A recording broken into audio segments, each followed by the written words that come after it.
Hi everyone, Namo MyoHoRenGeKyo. Thanks for being here. Welcome.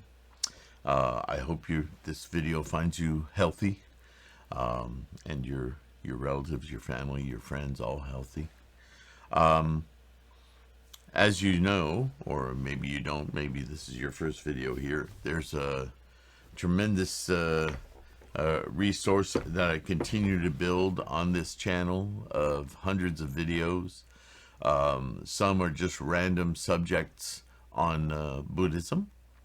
Many of them, like this series on the Gosho, Nichiren was quite a prolific bodhisattva and teacher, and just lots and lots of extant letters, treatises, doctrine. And so I'm on my last collection, my sixth book here. We're halfway through it. So I'm nearing the end of the Gosho series, and I intersperse other videos along the way, so it's not all just Gosho. My point is, and I've made this call out to you guys in the past, where I should go from here. I have, if you look at the playlists on this channel, I have a complete lecture series on each chapter of the Lotus Sutra, annotated and gone into.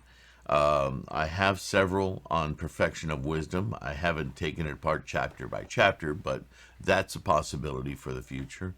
I also have several on the Virmalakirti and the Lankavatara, and randomly reference other sutras. I should also mention that the Lotus Sutra lectures are based on 5 different translations of the Lotus Sutra, ranging from the 1800s to the 1900s, and even into 2000s, however we say that. All of that is to say that what I'm hearing bubbling up so far is curiosity about Nagarjuna, which I understand because I have my own curiosities, right? Nagarjuna was an excellent scholar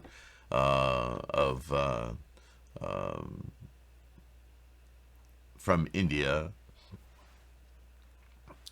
in or around the turn of the millennium then, and has several excellent works later built upon by other scholars like Vasubandhu and others who actually changed their scholarship because of things that they learned from Nagarjuna.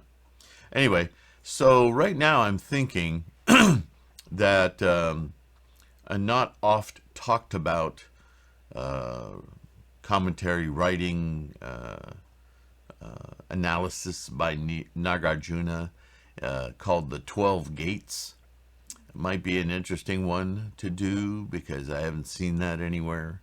And so I'm thinking maybe I'll dive into that and see what stage of Nagarjuna's logic takes place in the 12 Gates. Numbers are a great fascination of Buddhism, and they're used in many ways, so we'll see what the 12 Gates represent. But it could, maybe it'll be something else. Maybe I'll get a slew of emails or comments from you guys that'll say, no, talk on this, talk on this, talk on this. The Shurangama is another sutra that I've talked on, not chapter by chapter, but has come up. You can see the Surangama recent video I put up to see why I'm not as enthused about going through that sutra, but there's something to learn from every single. And as Nichiren Shakyamuni exhorted us to study all of Buddhist scholarship and non-Buddhist. Itchy. Anyway, so everything has value, right? So I'm open. Keep sending in your suggestions. I just thought I'd let you know where I'm looking. Now, the Gosho we're going to read today is the Doctrine of Attaining Buddhahood in One's Present Form.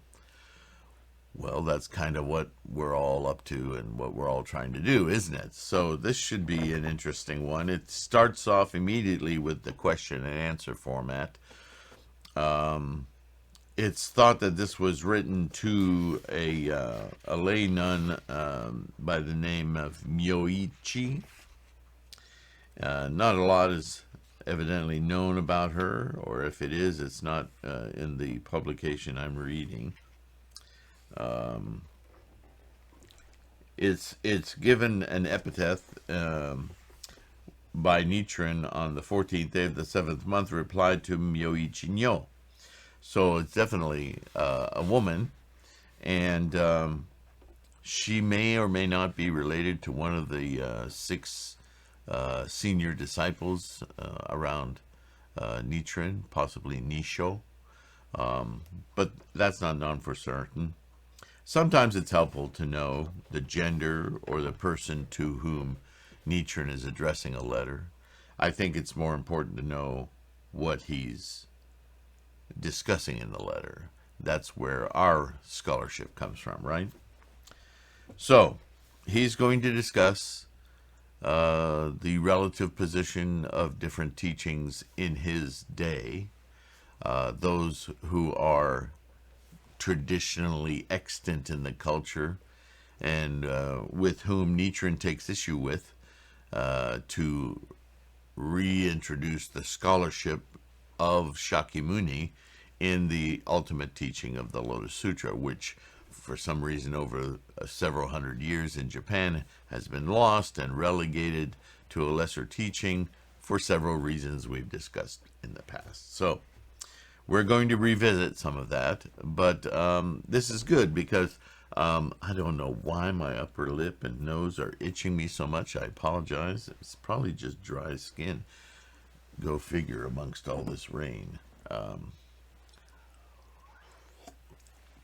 And dry throat. So here we go. We start right off with a question. In Japan, there are the 6 schools, the 7 schools, and the 8 schools. Among these, which school teaches the attainment of Buddhahood in one's present form? Now, that's an interesting question, right? After all, this is the scholarship of the Lotus Sutra rather exclusively, as far as Shakyamuni's teachings go. However, if you read some of these other true word Nembutsu and so forth, they have managed to finagle that kind of thinking into their schools, even though the actual sutras don't present that information. Or if they do, it's in a very obfuscated form. So Nichiren's going to answer that first and foremost. Let's just put that question to bed. Answer. According to the great teacher Dengyo, which is significant because Dengyo was in Japan, before Nichiren, a great reformer of sorts. He went back and forth and sent under his tutelage other monks back and forth to China to study many of Tendai's scholarship from Chiche, from the Tendai school in China, which was hundreds of years before Dengyo in Japan. And Dengyo challenged all of the other schools in Japan in his day and ended up being the preeminent teacher of Japan, turned everyone into Tendai followers because the scholarship was just evident. And so Dengyo was a big proponent of the Tendai school, which was based on, guess what? The Lotus Sutra. Not long after Dengyo's passing, others from his own school traveled back and forth to China, and for reasons which are quite obviously political, wanted to establish their supremacy deviated from Dengyo's school and started to incorporate these other ideas, which they created their own commentaries about, and relegated the Lotus Sutra to more debased status. So this became the traditional handing down throughout the years after Dengyo's disappearance. And here comes Nichiren going, what has happened to the Japanese people, and certainly the elite? You have fallen for these silly arguments that hold no water. Let's get back to what we as Japan already knew through the great teacher Dengyo. Well, Buddhism seems to go through this cycle in every country, right? I think we're going through one today, and I won't mention any names. But in that respect, this kind of teaching from Nichiren is quite essential to our understanding of how there are imposters, right? According to the great teacher Dengyo, this doctrine is found only in the Lotus Sutra, while according to the great teacher Kobo, it is found only in the true word teachings. So can that be possible, right? Question: what proof can you show to support this? Okay, so now we're going to find out why the teacher Kobo is actually a charlatan, and Dengyo was correct, which means Tendai was correct, which means so on and so forth, right?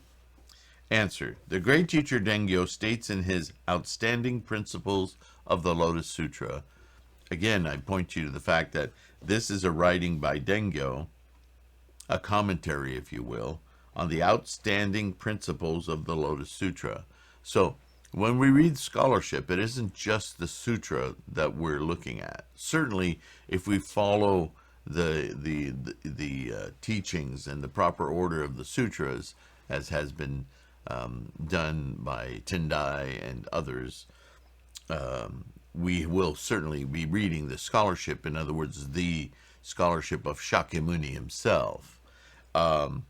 But what guides the society of Buddhists throughout much of history, certainly of Buddhism,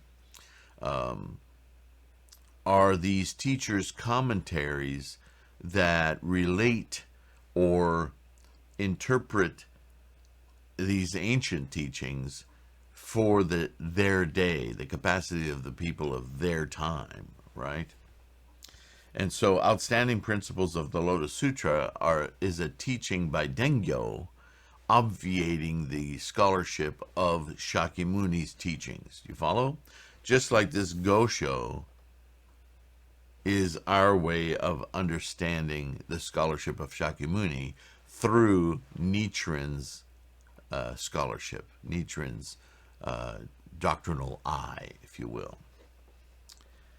You should understand that among the sutras that other schools rely upon, there are none that teach the doctrine of entering Buddhahood in one's present form. These are Dengyo's words. Although a few of them appear to teach this doctrine, they limit such attainment to those who have reached the 8th of the 10 stages of development or higher. They do not acknowledge the attainment of Buddhahood in the form of an ordinary person. Only the Tendai school, the Tendai Lotus school, clearly teaches this doctrine of entering Buddhahood in one's present form. So that's an important distinction, as I was alluding to earlier. Some other schools, Mahayana schools, not as advanced as the Lotus, might discuss achievement of Buddhahood, but only for a privileged few. Whereas the Lotus Sutra is the teaching where Shakyamuni not only gave the method, but the universal path for anyone to attain Buddhahood in their present form. As we've said before, All previous teachings by Shakyamuni were him teaching people to their capacity of how they could raise their life condition eventually to attain enlightenment. But with the Lotus Sutra, Shakyamuni no longer was teaching to the capacity of those around him. He was teaching his capacity and saying, this is what I have achieved, and this is how I did it. Therefore, since I did it as an ordinary mortal, so too can you. MyoHoRenGeKyo. That is the universal path. Because of what those characters stand upon, if you can understand conceptually MyoHoRenGeKyo, you can awaken your own Buddha, your own path, more correctly, to Buddha, to this clarity that is undifferentiated, right? Outstanding Principles also declares, quote, neither teacher nor disciples need undergo countless kalpas of austere practices in order to attain Buddhahood. Through the power of the Lotus Sutra of the Wonderful Law, they can do so in their present form. So understand two things here. Outstanding Principles is the commentary of Dengyo, elucidating the teaching of the Lotus Sutra, that the Lotus Sutra is the actual teaching of how to manifest Buddha in your present form, no matter what your status or whatever. But also, quite importantly, obviates that this whole discussion within the capacity of the people, the expedient means, all the provisional teachings, they all kowtow to this old thinking that somehow lives are buckets of experience that have some kind of an eternal component, that there's an afterlife and a before life, and it's all experiential, and that one day, if you do this whatever well enough, when you die, you'll then be able to, or you'll have to go through a birth and death cycle, 16 million nayutas of years before you can attain, finally, enlightenment, right? This verbiage is everywhere throughout early teachings of Buddhism. But be very clear on this. I'll read it right from the translation, but Nichiren's quote of Dengyo's teachings.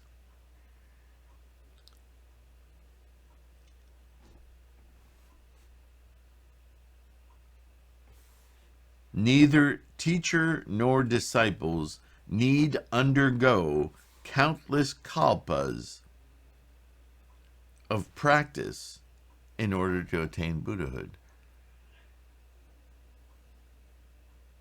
I mean, that's unequivocal.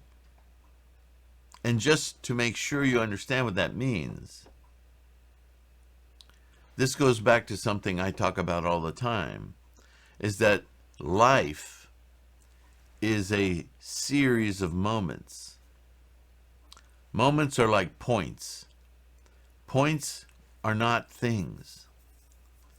They're locations. We have coordinates for points, but they don't locate anything but a location. Moments are like this, and each moment is a birth and a death. It instantiates and it disappears.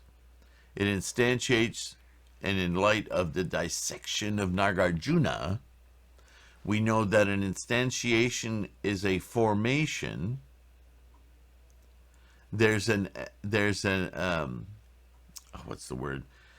Once formed, there's an existence, but that existence is constantly in decay until it finally disappears, goes away.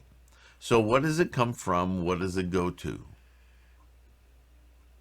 Right? That's the logical question. That's the life and death question. That's the birth and death question, correctly spoken. Because life is a process that this whole universe is in. We are just this tiny speck of an instantiation of the potentials of that life process. And as a potential of that life process, we instantiate, we endure, that was the word I was looking for, we decay, and we disappear. And you and I identify that enduring and decay as a lifetime. But the truth of the matter is that each moment that we're alive, extant as a human, is a series of these points of birth, death, birth, death, birth, death, birth, death, birth, death. So then we can look back upon the scholarship of Buddhism, of these millions of kalpas, and understand that they describe the moment-to-moment existence. And that the next life is the next moment, not something that happens post-death. Then if you think back of the rhetoric, you'll notice that it never says, after you die, then you'll be able to. There's no language like that anywhere. It's always about the next moment, the next life, the future. So that's a big shift. If you're accustomed to reading these Western translations, French, Spanish, English, whatever, of these ancient writings, you can easily get caught up in this idea of multiple lifetimes. But those multiple lifetimes you now can understand as the moments within this lifetime between your birth and the arc of your life to your death. Follow? Because there is no mind outside of this experience. So, when he says, neither teacher nor disciples, in other words, whether you're a Buddha, a Bodhisattva, or just an ordinary person who doesn't know anything about Buddhism, you don't need to undergo kalpas, lifetimes post-death of austere practices, or even in this life, kalpas of moment-to-moment practices of austerity in order to attain Buddhahood. In this moment and in this next moment, you can awaken your Buddhahood right now, here in this lifetime. It also says you should understand that this passage is inquiring whether there are any persons who have attained Buddhahood and so intends to manifest the great power and authority of this sutra. The purpose of these passages of commentary is to clarify that the attainment of Buddhahood in one's present form is limited to the Lotus Sutra alone. There is no other teaching that teaches this universal ability to awaken your Buddhahood. I say your Buddhahood, but it's awaken your Gohonzon, your Buddha wisdom, to Buddha.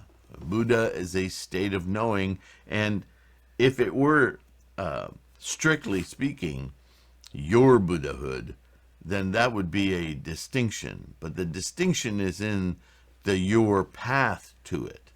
Buddhahood is a perception of non-distinctions, identification. That's what we humans do obsessively, right?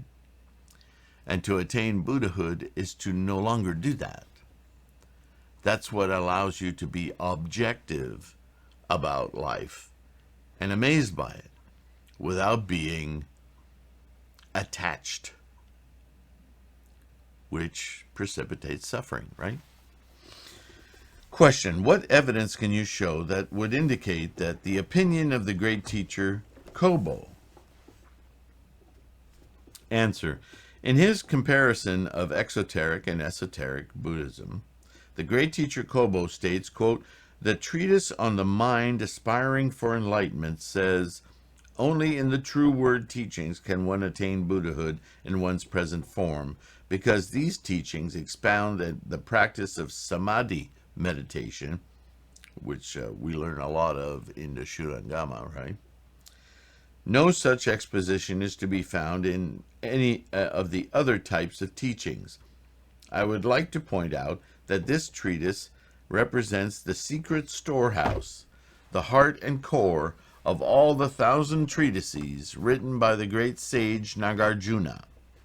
In the passage just quoted, the phrase other types of teachings refers to the various doctrines expounded by the body of beneficence and the various transformation bodies.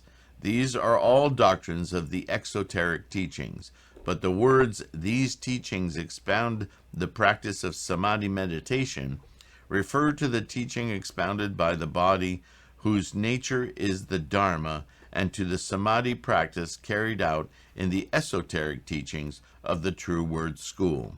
These are set forth in the 100,000 verse of praise in the Diamond Crown Sutra and in other texts."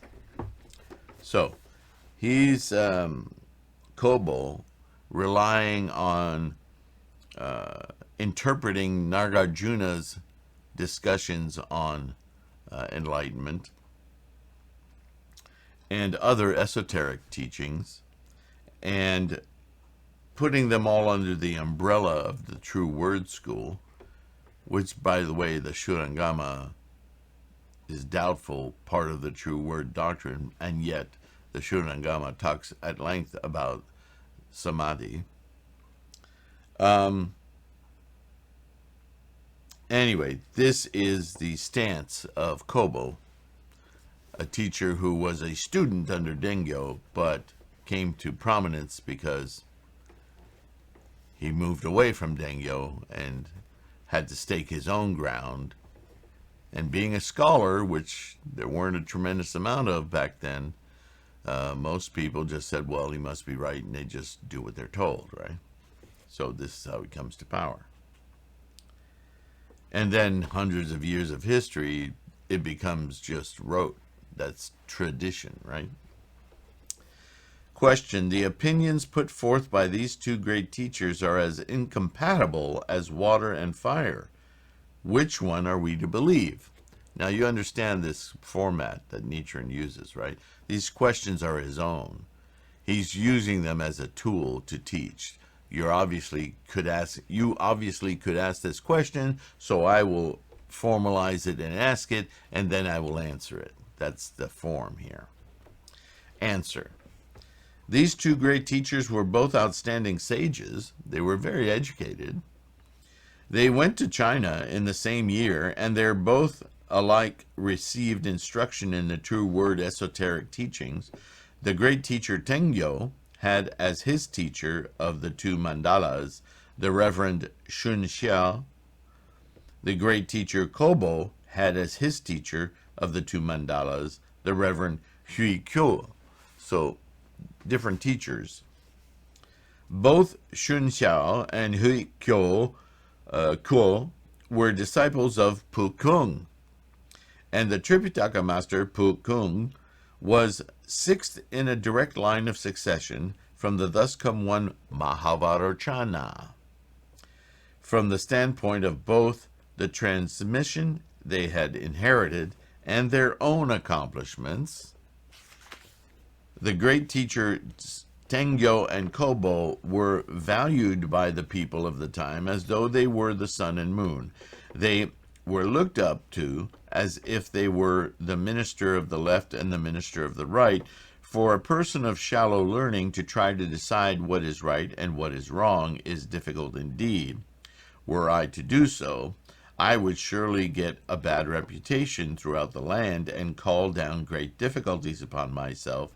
Nevertheless, I will attempt to examine their doctrines with a critical eye and clarify their truth or falsehood. To that end, allow me to ask you something. Question. When the great teacher Kobo says that the doctrine of attaining Buddhahood in one's present form is found only in the true word teachings, on what sutras or treatises is he relying? Answer. The great teacher Kobo is relying on Mind Aspiring for Enlightenment by Bodhisattva Nagarjuna. Question. What proof do you have of this? Answer. In his exoteric and esoteric, the great teacher Kobo cites the passage from the Mind Aspiring for Enlightenment that reads, quote, "Only in the true word teachings can one attain Buddhahood in one's present form. No such exposition is to be found in the other types of teaching." Question. Is there any sutra text to support this view? Right? That's a commentary. Answer. In his doctrine of attaining Buddhahood in one's present form, the great teacher Kobo states, quote, "The 6 great elements interpenetrate without obstruction and are always united. The 4 types of mandalas are not disassociated from one another. When the Buddha bestows the 3 mysteries and one responds with one's own 3 mysteries, Buddhahood will become manifest immediately. The aspect that is infinitely and mutually reflecting, like the jewels of Indra's net, is what is referred to as present form. The Buddha is naturally endowed with all-embracing wisdom. More numerous than dust particles are those possessing the fundamental entity of the mind and its attendant mental functions. Each is endowed with the 5 kinds of wisdom that is boundless wisdom. When the power of the round mirror wisdom functions perfectly, this is the true wisdom of awakening." Whew. You can see how it can take several rereadings and contemplations just to disassemble the words here. Question. I am somewhat in doubt as to what sutra passages this commentary is based on. Answer. It is based on the Diamond Crowned and MyoHoRenGeKyo sutras. Question. May I ask what sutra passages these are?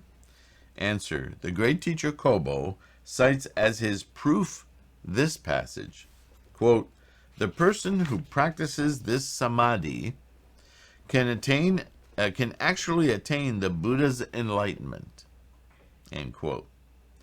He also cites this passage, quote, "Without casting off this body, one can attain the supernatural power of being anywhere at will. Strolling in the realm of the great void, one masters this mystery of the body," end quote.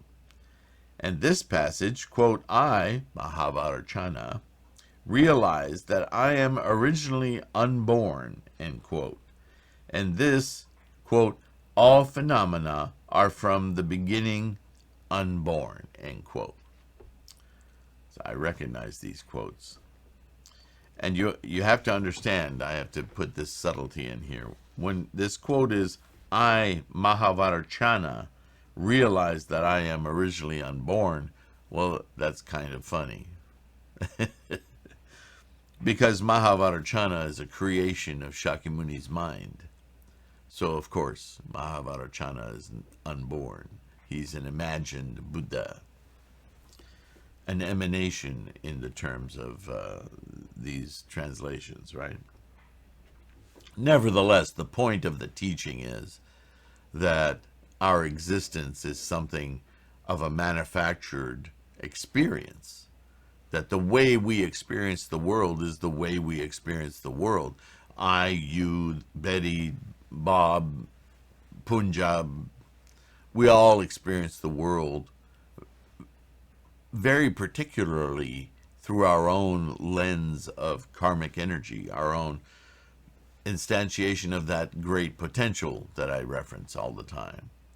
So we all experience something individual, but that individuation is the very nature of what keeps us from our awakening. It's our glue of samsara that creates all our attachments and our sufferings. Question. I would like to make an objection.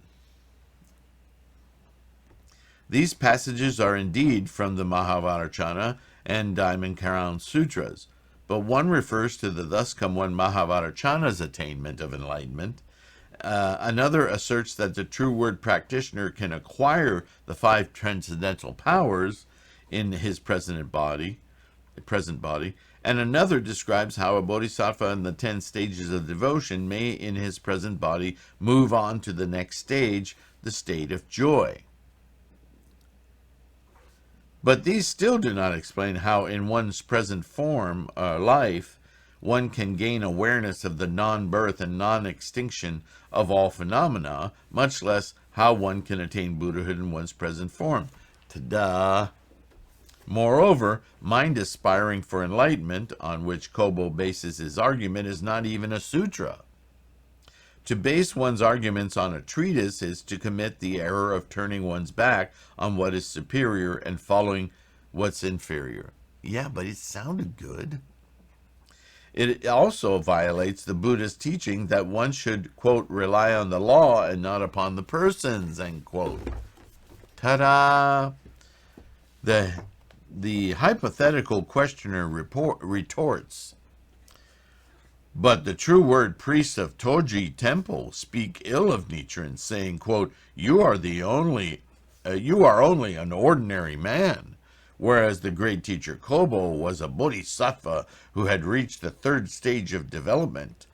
You have not yet reached the state of realizing the non-birth and non-extinction of all phenomena in your present form, while the great teacher Kobo attained Buddhahood in his present form from the emperor's very eyes. And moreover, because you have not yet received any imperial edict, since you don't have the stamp of approval of the elites, bestowing such a title upon you, you are not a great teacher. You're not qualified. Therefore, you do not qualify as a teacher of the country of Japan. This is their first point. The great teacher Jikaku was a disciple of Dengyo and Gishin. The great teacher Chishin was a disciple of Gishin and Jikaku. And the Reverend Anen was a disciple of the Reverend An-e. These 3 men have declared that the Lotus Tendai school represents the esoteric doctrine of attaining Buddhahood in one's present form, while the true word school represents the esoteric of and a practice for attaining Buddhahood in one's present form. The great teachers Dengyo and Kobo were neither of them foolish men. In addition, sages show no partiality, and thus the 3 teachers, Chikaku, Chisho, and Anen, though they lived in the mountain temple founded by Dengyo, concurred in their teachings with the intent of Kobo of Toji Temple. Accordingly, in Japan, for the past 400 years or more, no one has disputed their doctrines. Now, what do you, an unworthy person, mean by coming forward with these evil doctrines of yours? This is their second point. Answer. If you simply speak rudely and adopt an abusive attitude, I will not discuss the matter with you. I will discuss it only if you sincerely desire to hear the truth. But with people like you, if one makes no reply, then you suppose one to be incapable of responding. Boy, do we see that behavior in our day, right? Therefore, I will answer you. But rather than adopting an abusive attitude or using rude language, you had better produce some clear passages from the sutras to support the assertions of the great teacher Kobo, in whom you put such trust. In view of your abusive language and attitude, it would seem that in fact there is no sutra passage substantiating the true word doctrine of attaining Buddhahood in one's present form. As for the matter of Chikoku, Chisho, and Annen, the great teachers Chikaku and Chisho embraced the doctrines of the great teacher Dengyo while they were still in Japan, but after they journeyed to China, they adopted the doctrines of such teachers as Yuan Cheng and Fa Chuan, and in their hearts discarded the doctrines of the great teacher Dengyo. Thus, although they lived in the mountain temple founded by Dengyo, they proved unresolute in mind and convictionless to his teaching. Question: what led you to this conclusion? Answer: where are we time-wise? Okay. Answer: the commentary by the great teacher Dengyo states, quote, "You should understand that this passage is inquiring whether there are any persons who have attained Buddhahood and so intends to manifest the great power and authority of this sutra." This section is related to the passage he quoted earlier in this commentary from the Devadatta chapter of the Lotus Sutra, in which Manjushri says, "When I was in the ocean, I constantly expounded the Lotus Sutra of the Wonderful Law alone." The point of Dengyo's comment is that no matter how much people may talk about attaining Buddhahood in one's present form, unless there are actual examples of persons who have done so, one should not heed their doctrine. It stands to reason that there can be no attainment of Buddhahood in one's present form unless it is based on the sutra of the single truth that is pure and perfect. And in the true word scriptures, such as the Mahavajracana and Diamond Crown Sutras, no examples of such persons are to be found. But in the Lotus Sutra, there's quite a list, isn't there? Moreover, when we examine these true word sutras, we see that they clearly belong to the category of combining, excluding, corresponding, and including, end quote.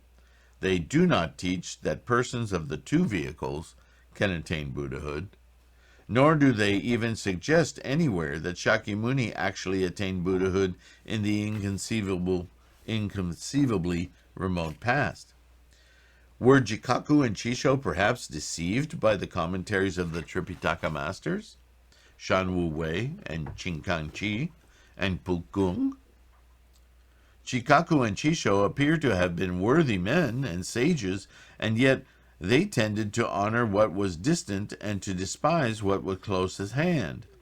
They were bewitched by the fact that the three true word sutras contained mudras and mantras, right? And completely forgot about the all-important path of attaining Buddhahood in one's present form. They got mesmerized by the esoteric and the magical, mystical hand positions and all these various mantras, and right? They got duped. It's a fallacy of human beings. We're attached to things.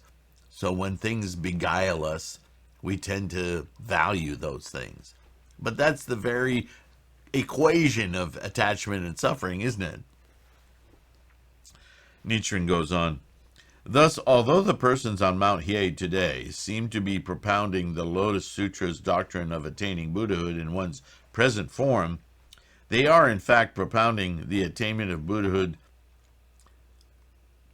in one's present form as put forward by the great teacher Jikaku, Annen, and others.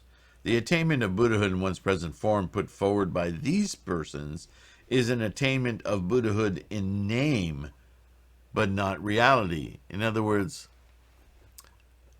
it's a formal construct, but it's not an actualization.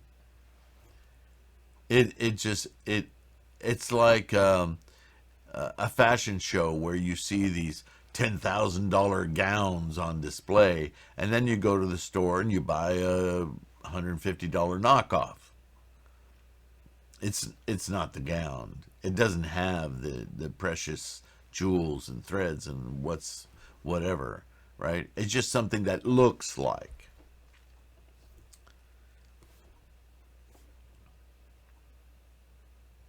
The attainment of Buddhahood, but not in reality. The doctrines of such people are utterly at variance with those of the great teacher Dengyo.